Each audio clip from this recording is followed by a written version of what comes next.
Hello, everybody. Just giving it a few minutes just for it to go live in all of the different perspectives. I am Nancy Michelle, and I'm here to talk about remote, in-office, or hybrid work and what is the best work environment. We're hearing a lot about this topic these days, and so I want to dive deep into this with something that just kind of blew my mind that I learned through the process communication model that nobody had ever explained to me before. And so I am super excited. I'm going to stop sharing just for a second and come online. But I am like really excited to be here to share this concept with you because as a leader, when COVID hit, right, one of the things that the organization that I worked for did was we had to all of a sudden figure out how to work away from home or away from the office in our home.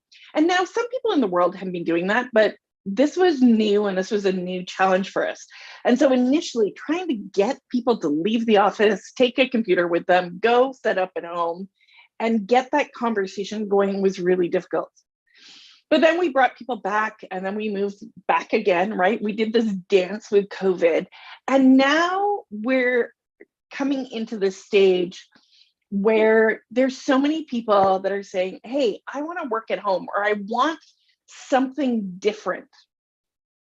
And when I learned the process communication model, I started to understand better why this was. And as a leader, as somebody in HR, or even somebody in an organization, right, who's trying to go, should I work at home? Should I work in the office? Should I work some hybrid model? I'm going to share with you something as to why some people will work really well remotely, why others do better in the office in a more social environment. For those of you who are like, nope, I only want to do remote work, I'm going to talk to you about why there's some benefit for you to actually move and do part of your time in the office, or at least make sure your Zoom camera is on. And finally, we're going to talk about what you as an organization can do so that I can help you move forward in working through these challenges so that you can retain and maintain the clients and the staff that you have and create the best work environment possible. So I'm going to introduce you to something. I'm going to share my screen again and introduce you to what I learned with the process communication model.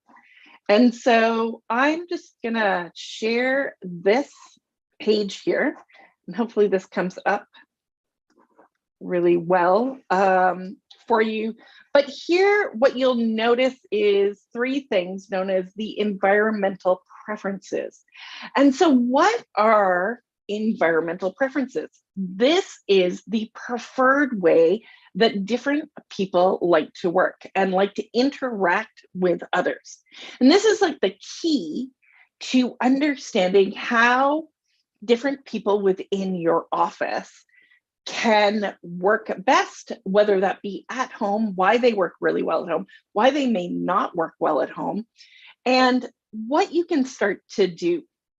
So in the process communication model, one of the things we don't talk about is being introverted or extroverted, or we don't say that you're one type of person like you would hear in other personality profiles and desires, but that you are a combination of different personality types. And with that, it allows you to be able to adapt to different environments on the condition that your psychological needs are met.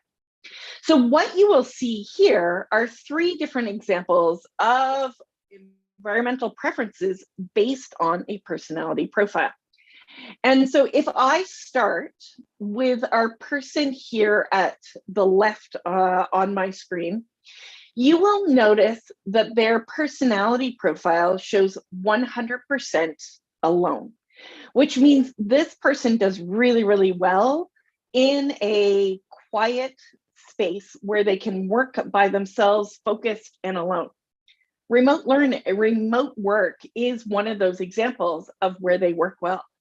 But what you'll notice is that there's percentages here in these different areas. So this one is 85% of their time and energy can be spent in one-to-one meetings, in having those one-on-one conversations, working with somebody. This person also is very flexible. So they have the ability to work in a group environment 81% of the time, and group to group. So they may start with one group and move to another group of people, and they work really, really well 77% of the time. So you can see that this person has, even though they are more introverted, as would be in something like Myers-Briggs, right, withdrawing, these people have the ability to work well in multiple situations. Now, if I move over to this one, you will see that this person's preference is actually to work one-on-one with somebody in achieving their goals, working from that perspective. And if I move to this last one, this person here is somebody who's got lots of energy to be able to go out, and they want to move from group to group to group. Maybe they're a salesperson, right, who moves from one organization to the next, and is constantly interacting with different people. But if you took this person in this group to group, their alone time, like for them to be alone and to work in a remote space on their own, in their own home, maybe just picking up the phone and calling people or doing a lot of menial tasks will drive them insane. Like it will be really difficult. They can do it for about 37% of their day, and then it becomes a challenge. So I want you to think about what is it, and it's like, how do you know these types of things? And I apologize that my dog is barking in the background. So I'm going to pause this, I'm going to stop it, and I'm going to come back and redo it when he is not barking. And as I say this, he stops barking. I love it. So I'm going to carry on then. We were talking about these different personality perspectives, right? The people who like to work alone and do really, really well, and the people who like to work in an active environment. And that really comes down to more of their personality type, more of what energizes them. And when we're trying to engage, when we're trying to retain employees, this is really a critical thing to know, because the more you can actually understand and as a leader identify, then you can start to create better connections. You can start to create work opportunities that allow people to be their most flexible, that allow people to recognize this. And one of the things that I kind of had these aha moments when I saw these, and I saw these different environments, was not just in whether people work at home on their own or whether they work in a big office perspective. It's like, even how do you define those offices, right?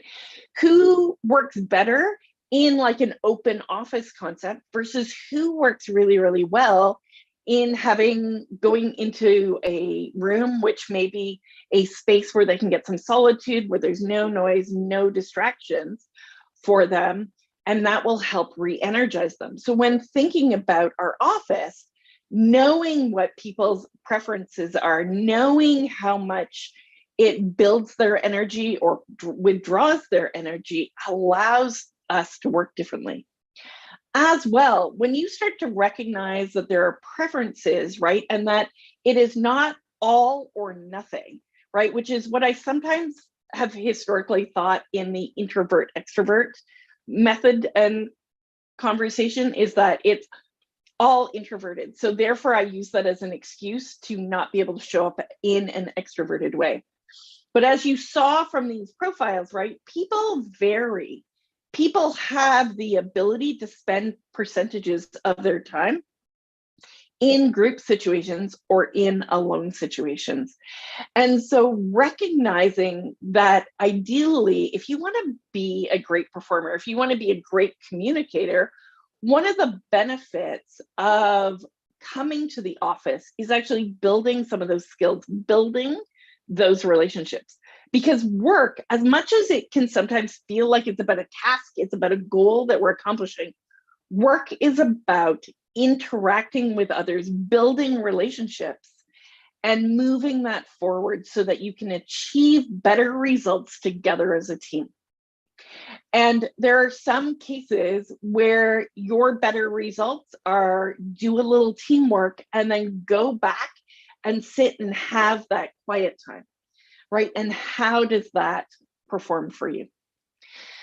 So when we talk about benefits, another benefit as to why sometimes you, as a person, you want to come into the office, if your goal is to make it up the leadership ladder, if your goal is to make it up into a management perspective, you want to be seen.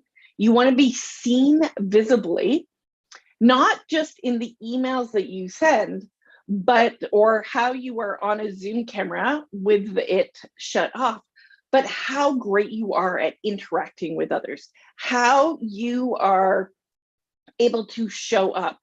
And to do that, you want to be able to be seen by people, even when you don't realize that they're looking. And it may sound weird. It's like, oh, I don't want to be seen when people aren't looking. But it's like when a boss walks past your office and sees you interacting with another person.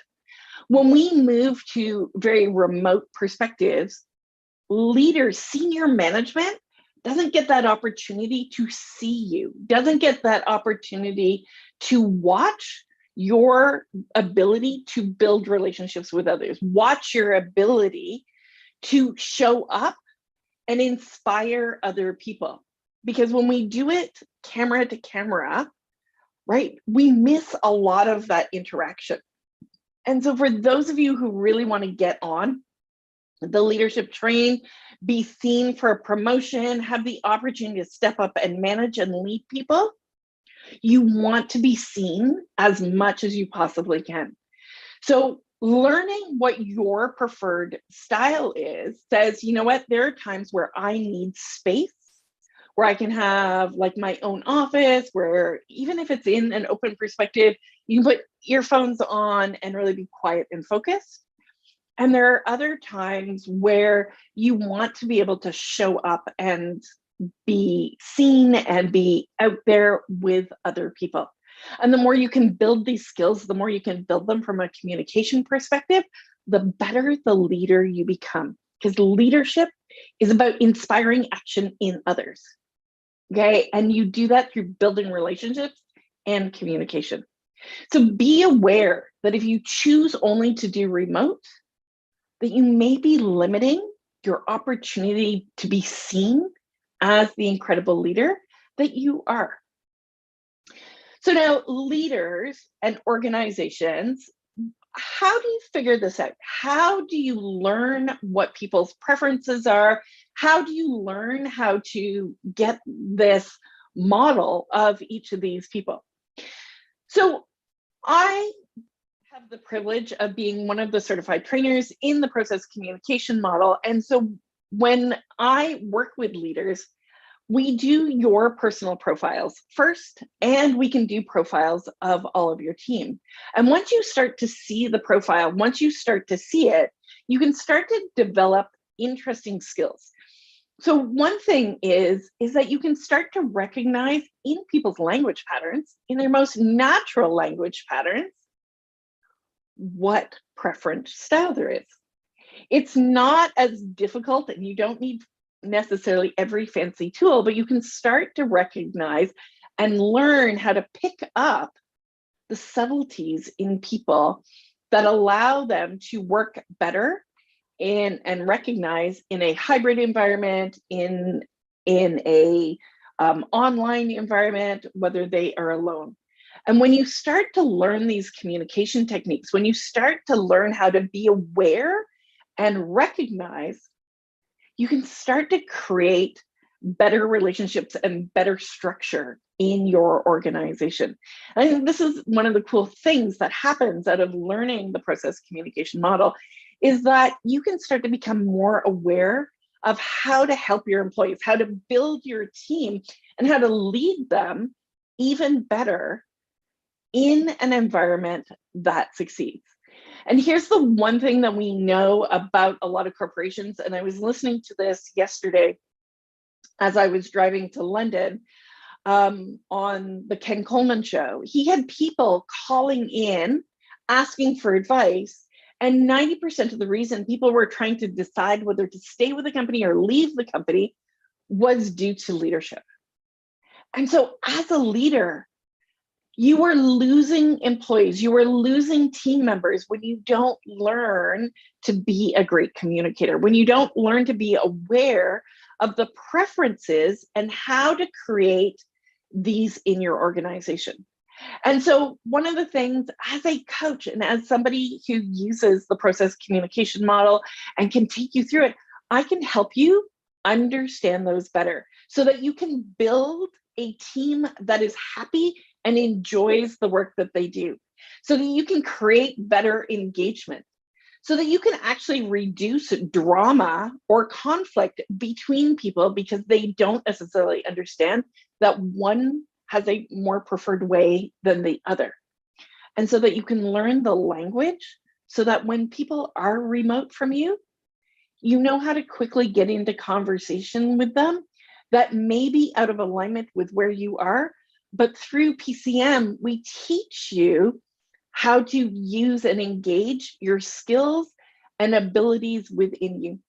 So I want to encourage you, if you are struggling with people leaving your organization, with the dynamic of people moving and saying, you know what, I only want to work remote, I want more of a hybrid opportunity, then learning the process communication model, starting to discover the environments that people work best in and how to start those conversations with your employees and your team is something that I can help you out with.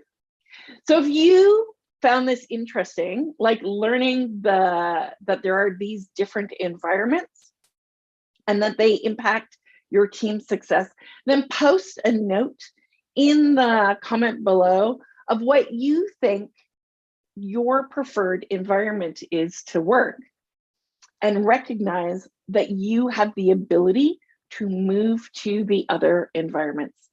My name is Nancy Micheli. I am a leadership and communication coach here to help you remove drama in the workplace, to increase productivity and create a loyal, happy, productive team for your organization. Cheers.